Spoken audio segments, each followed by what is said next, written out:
Norėčiau pasveikinti moteris, kurios tikrai yra kantrios ir tame tarpe užtat rezultatas gaunas, kadangi visą tą mūsų rezultatą vis dėlto laiko moteris. Nes šeimos galva, kadangi aš pagal savį žinau, kad moteris yra be moters, mes tikrai tų rezultatų nepasiektumėm. Tai mes čia susirinkome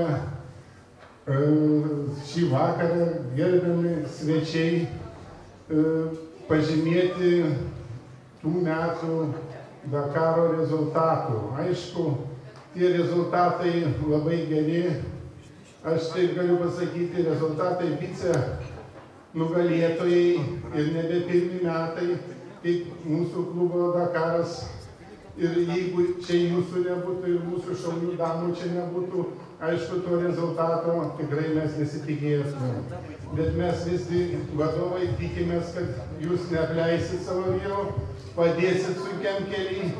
Ir vis mes tikimės, kai sako, kaip kareivis, kadangi man teko tarnauti armijai, tas ne kareivis, kuris nenori tapti generolu. Aišku, aš tarnavau. Ką darysim, toli tarnau, generolų tapti svajodų, bet generolų netapau, bent jau sporte. Tai tą testinumą tęsia dabar mūsų šeima ir panašiai, ir tame tarpe jūs.